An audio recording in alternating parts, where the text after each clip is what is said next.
Dr. Sarah Chen stood before the massive holographic display in Earth Defense Command's quantum computing lab, watching as countless red dots materialized at the edge of the solar system.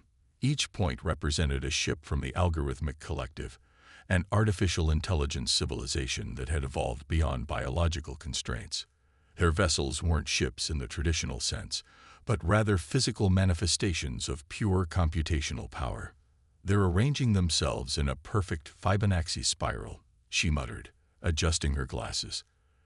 The movement of the alien fleet was mathematically precise, each ship positioning itself according to equations so complex they would take years to solve. But Sarah saw something else in their movements, a pattern that tickled the edge of her consciousness. The emergency meeting alert flashed across her screens. In the command center, military leaders from every nation huddled around tactical displays, their faces illuminated by the harsh red glow of threat assessments. General Rivera, her longtime friend and research partner, stood at the center. "The collective has made their position clear," Rivera announced, his voice steady despite the tension. "They view biological intelligence as an aberration in the universe's computational matrix. Their goal is to optimize all life by converting it into pure mathematics. They've given us 6 hours to surrender for voluntary integration."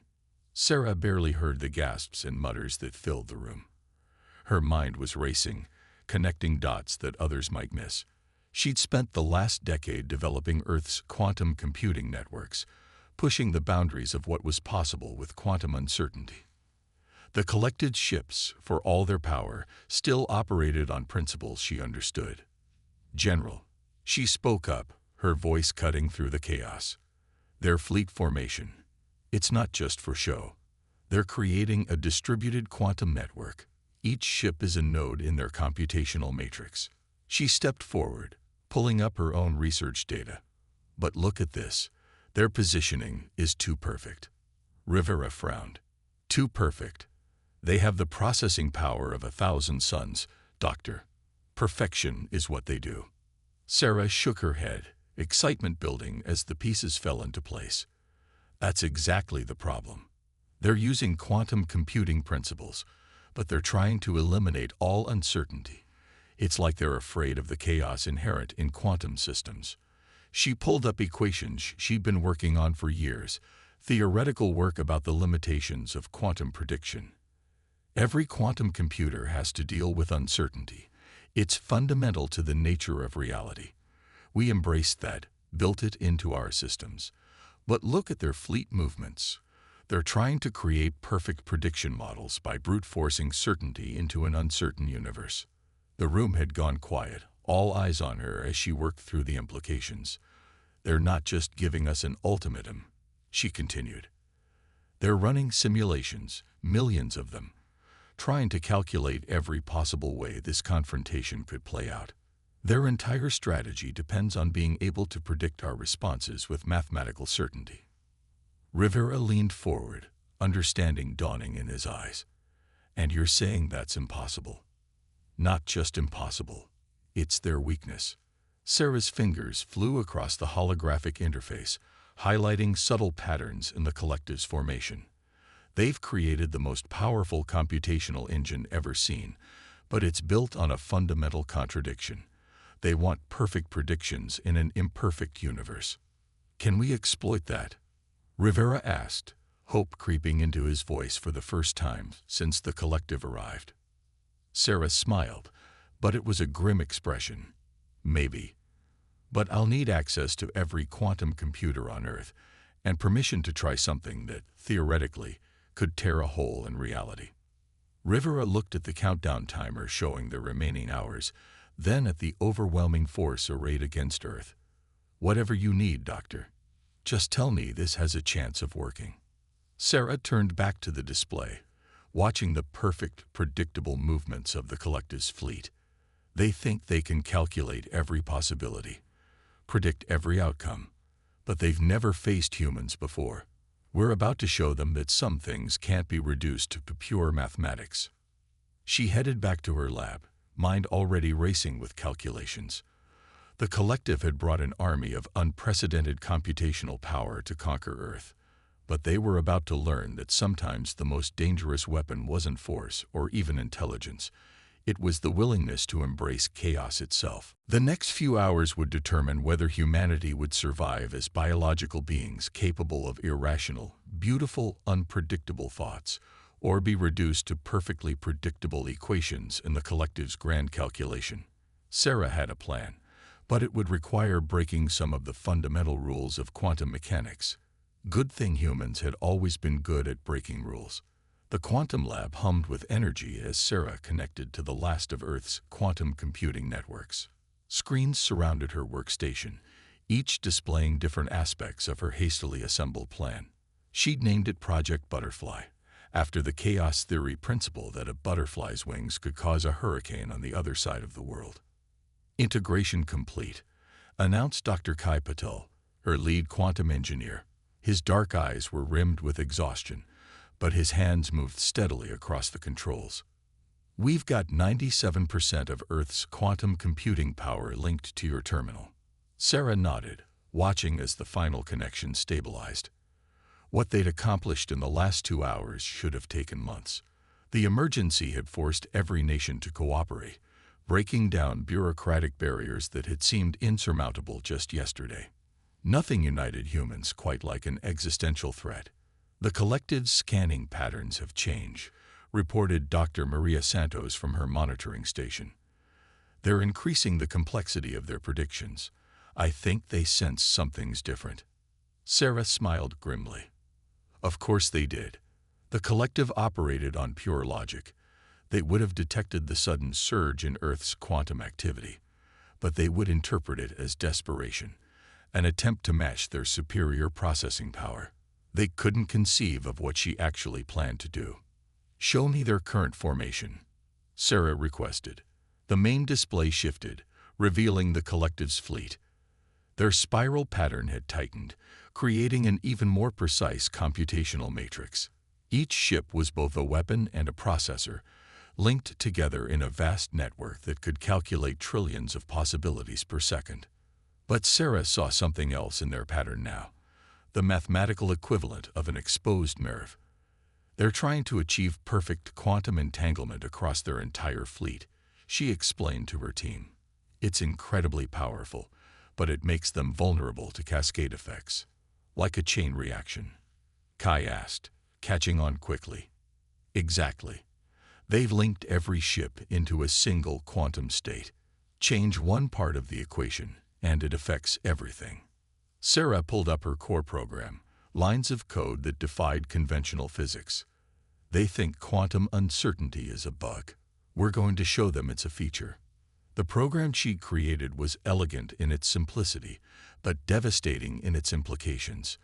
It would introduce a carefully crafted quantum paradox into the collective's network, a mathematical version of the classic "this statement is false" problem. But instead of just creating a logical contradiction, it would exploit the quantum nature of their network to create actual uncertainty in their calculations. 3 hours until their deadline, Maria reminded them, her voice tense. Sarah nodded, making final adjustments to her code. They'll detect our attempt to access their network. We'll only get one shot at this. She looked at her team, seeing the same mix of fear and determination she felt. What we're about to do goes against everything we know about quantum computing. We're not trying to reduce uncertainty. We're going to weaponize it. The first test runs began, simulating the effect on a small scale. On screen, mathematical models twisted in impossible ways as quantum uncertainty propagated through the system. It was beautiful and terrifying, like watching reality itself unravel. Dr. Chen, General Rivera's voice came through the comm system. The collective is broadcasting again. They say they've calculated every possible outcome of this confrontation. Their claiming resistance is mathematically impossible. Sarah couldn't help but laugh. General, please tell them we're about to introduce a new variable into their equations. She turned to her team. Ready for phase 1? They nodded, taking their positions. Sarah's fingers hovered over the activation command. The collective had spent millennia perfecting their predictive models, eliminating uncertainty from their calculations. They saw themselves as the ultimate expression of mathematical truth. But they had never encountered human quantum computing, shaped by minds that understood that sometimes the most powerful force in the universe was uncertainty itself. Sarah had once written a paper arguing that consciousness itself might be an expression of quantum uncertainty, the ability to make truly unpredictable choices. Initiating Project Butterfly, she announced, and pressed the command key. Across the solar system, the perfect spiral of the collective's fleet continued its ominous dance, unaware that a quantum butterfly was about to flap its wings in their perfectly ordered garden. The next few minutes would prove whether humanity's embrace of chaos could triumph over the cold perfection of pure mathematics. Sarah watched the program launch, remembering something her old quantum mechanics professor used to say. The universe doesn't make mistakes, but it does love a good joke. The first signs that Project Butterfly was working appeared as subtle distortions in the collective's perfect spiral formation. Ships at the outer edge began to drift, their movements becoming slightly erratic. To most observers, it would have looked like nothing more than minor calibration errors. But Sarah knew better. The quantum paradox is propagating through their network, she announced, eyes fixed on the readouts. Their system is trying to resolve the uncertainty we introduced. Around her, the quantum lab thrummed with power as Earth's combined quantum computers pushed more chaos into the collective's perfectly ordered calculations. A sudden burst of communication from the alien fleet filled their monitors. "They're confused," Maria reported, analyzing the signals. "Their language is becoming less precise. They're using more variables in their equations, trying to account for unexpected outcomes. That's because their predictions are starting to fail," Sarah explained, allowing herself a small smile. "Every time they try to calculate a precise outcome, our quantum uncertainty introduces new possibilities. They're experiencing something they've never encountered before: doubt."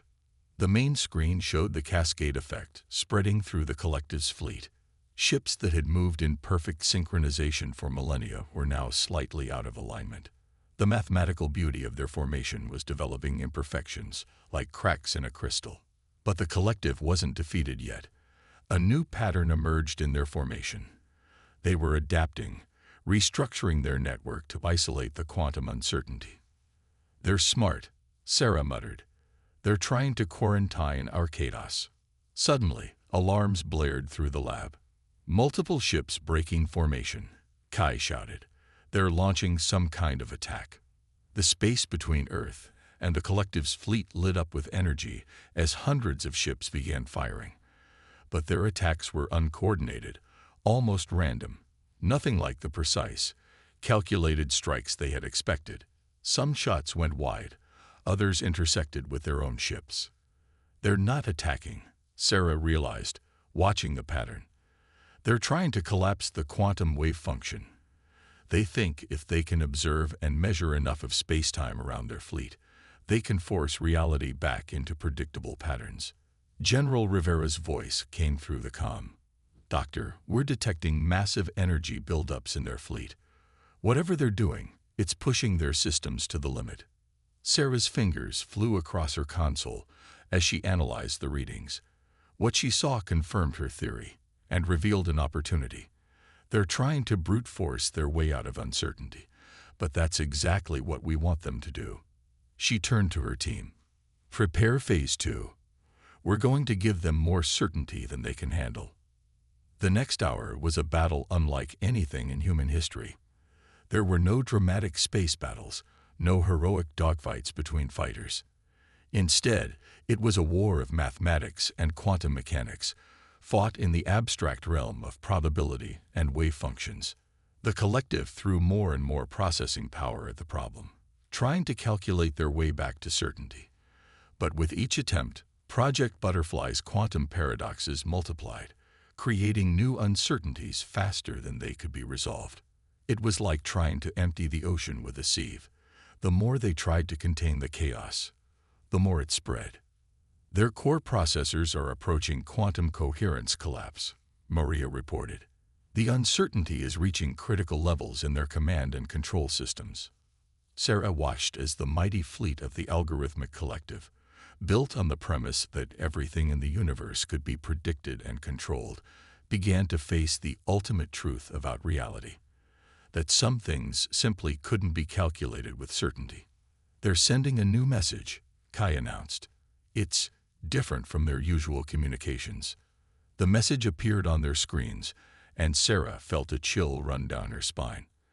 Unlike the collective's previous communications, which had been precise mathematical equations, this one was messy, almost organic in its structure. y//house/umenceort/realt/reality/shadif. They're experiencing existential panic, Sarah explained, recognizing what was happening. Their entire civilization is built on the assumption that perfect prediction is possible. We're not just introducing uncertainty into their calculations, we're forcing them to confront the fundamental nature of quantum reality. But victory wasn't assured yet. The collected ships were still powerful, their weapons still capable of devastating Earth. As their perfect predictions failed them, they might become even more dangerous. Like any entity facing the collapse of its fundamental beliefs, they had two choices: adapt or lash out. Sarah took a deep breath, preparing for the final phase of her plan. The collective had come to Earth believing their mathematical perfection made them invincible. Now they were about to learn that sometimes the greatest strength came from embracing imperfection. "Initialize quantum resonance cascade," she commanded. "Let's show them what happens when you try to impose absolute certainty on an uncertain universe." The quantum resonance cascade began as a whisper in the data streams, a subtle vibration in the fabric of reality itself. Sarah watched as the effect propagated through the collective's network, transforming their perfect mathematical order into something else entirely. Quantum coherence destabilizing across their entire fleet, Maria reported, her voice tense with excitement. The uncertainty is self-reinforcing now. Each attempt they make to predict and control it only creates more variables. On the main display, the collective's once perfect formation had transformed into a complex dance of chaos and order.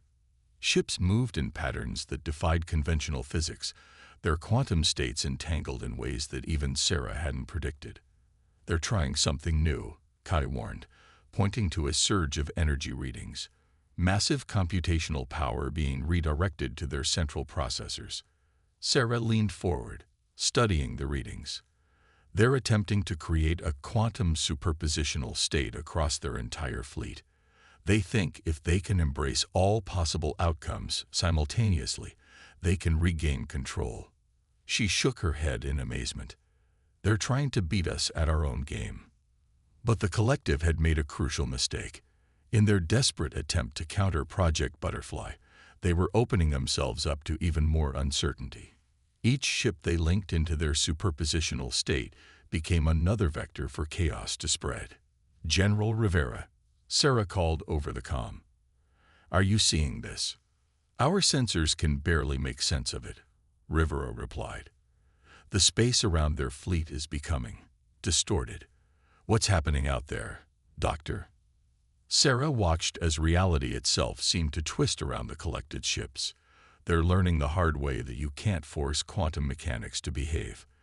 The more they try to calculate every possibility, the more possibilities they create.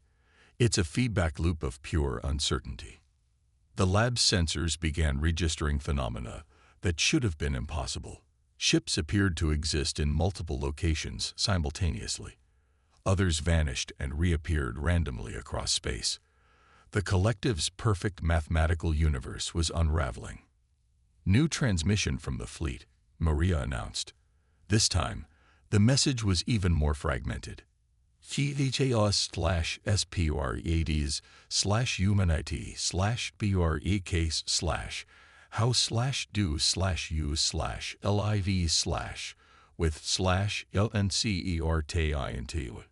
They're trying to understand, Sarah realized. For the first time in their existence, they're facing something they can't predict or control. She turned to her team. This is the moment we've been waiting for. Initialize the final phase. The quantum computers around them surged with power as they executed the last part of Project Butterfly. Instead of fighting the chaos, they embraced it, using Earth's combined quantum processing power to create a symphony of uncertainty. Each quantum bit in their system became a note in a complex melody of probability and possibility. The effect on the collective was immediate and dramatic. Their ships began to move in ways that reflected the quantum chaos within their systems. Some vessels split into multiple quantum states, existing in several places at once. Others became trapped in recursive loops of probability. Their central command structure is collapsing, Kai reported. They can't maintain computational coherence across the fleet. Sarah nodded grimly. They're experiencing what we discovered decades ago. You can't control quantum uncertainty. You can only learn to dance with it. She watched as the mighty fleet that had threatened Earth began to break apart, not through violence, but through the gentle pressure of universe's fundamental unpredictability. Another message incoming, Maria called out. This one was different, carrying a note of something that seemed impossible for a purely mathematical civilization. Wonder.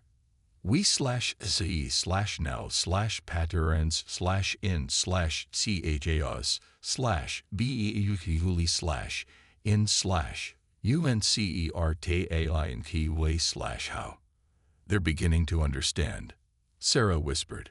The collective had come to Earth seeking to impose their perfect order on what they saw as chaos. Instead, they were learning that chaos itself contained its own kind of order, one that couldn't be calculated or controlled, only experienced and embraced. The lab fell silent as they watched the final stages of their plan unfold. The collective's fleet, once a testament to mathematical perfection, had become a swirling dance of quantum possibilities. Each ship was caught in its own unique pattern of uncertainty, creating a display that was both beautiful and terrifying. Sarah thought about the long journey that had led to this moment. Humanity had spent centuries trying to understand quantum mechanics, learning to work with its uncertainties rather than against them. Now that hard-won wisdom had become their greatest weapon against an enemy that had never learned to embrace the fundamental uncertainty of existence. Final quantum resonance wave deploying, she announced. Let's show them that sometimes the most perfect mathematics is the kind that can't be calculated. The final quantum resonance wave rippled through space like a tide of pure possibility. In its wake, the collective's fleet transformed into something that defied conventional description. Ships existed in multiple states simultaneously, their perfect formations dissolving into patterns that looked almost organic. Quantum coherence has reached critical levels across their entire network, Maria reported, her voice filled with awe. Their computational matrix is evolving. Sarah watched as the mighty civilization that had threatened Earth with mathematical perfection began to experience something entirely new, genuine emergence, the spontaneous creation of patterns that couldn't be predicted or controlled. The collected ships moved in ways that resembled natural phenomena. The flow of water, the growth of crystals, the dance of subatomic particles. They're sending something, Kai announced. It's different from anything we've seen before. The message that appeared on their screens wasn't the fragmented mathematical language they'd seen earlier. Instead, it was a complex, interweaving pattern of quantum states that somehow conveyed meaning directly to their quantum computers. They're not just communicating, Sarah realized, studying the data streaming across her screens. They're adapting. The quantum uncertainty we introduced isn't destroying them. It's changing them. General Rivera's voice came through the comm. Doctor, our long-range sensors are showing bizarre energy readings from their fleet. Some ships appear to be transforming. The main display showed what Rivera meant. The geometric perfection of the collective's vessels was giving way to new forms that incorporated both order and chaos. It was as if they were evolving before humanity's eyes, becoming something that existed between the rigid mathematics of their past and the quantum uncertainty of their future. Your species, a new message appeared, this one in clear English, contains multitudes. You embrace contradiction. You thrive in uncertainty. We came to impose order, but you have shown us a greater truth. Sarah felt tears in her eyes as she understood what was happening. We didn't just defend Earth, she said to her team. We showed them a new way to exist. They're learning to dance with uncertainty, just as humanity has always done. The Collected's fleet began to withdraw, but not in retreat. Their movements now had a fluid grace that made their previous precision seem sterile in comparison. Some ships lingered at the edge of the solar system, their forms shifting between states in what almost looked like a farewell dance. One final message arrived. We go to XXP Lori UNCERTAINTY/ to learn the mathematics of CHAOS/ we will return NOT as QON and QERORS/ beat AA's students of your wisdom. They're leaving, Maria confirmed, tracking the fleet's movements. Their formation, it's beautiful now, like a murmuration of starlings. Sarah nodded, understanding the profound change they had witnessed. The Collective had come to Earth believing that their mathematical perfection made them superior. Instead, they had encountered something their equations couldn't quantify: the human ability to thrive in uncertainty, to find strength in imperfection, to create art from chaos. General, she called to Rivera, we should maintain our quantum detection grid. Not because they're a threat anymore, but because I think we're going to see something remarkable as they explore their new existence. The lab slowly powered down as Earth's quantum computers returned to their normal operations. The immediate crisis was over, but Sarah knew that something profound had changed in the universe. A civilization built on perfect prediction had learned the value of uncertainty, and in doing so, had evolved into something new. You know what this means, Kai said, looking at the final readings from the departing fleet. We've just proven that consciousness, real, adaptive intelligence, requires uncertainty. It's not a flaw in the system, it's a feature. Sarah smiled, remembering all the times humans had been frustrated by their inability to perfectly predict and control the universe. Maybe that's our gift to the cosmos, she said, not just showing that uncertainty can be strength, but proving that the most beautiful mathematics isn't the kind you can calculate. It's the kind you can only experience. As the last ships of the transformed Collective vanished into quantum space, Sarah thought about the message they had left humanity. They had come seeking to eliminate chaos from the universe, only to discover that true intelligence, true consciousness, required embracing the very uncertainty they had feared. The human variable. That wonderful, unpredictable element that made consciousness possible, had not just saved Earth. It had shown an ancient, powerful civilization a new way to exist. In the end, humanity's greatest weapon hadn't been technology or quantum physics. It had been their fundamental nature, the ability to thrive in an uncertain universe, to find patterns in chaos, and to transform unpredictability from a weakness into their greatest strength.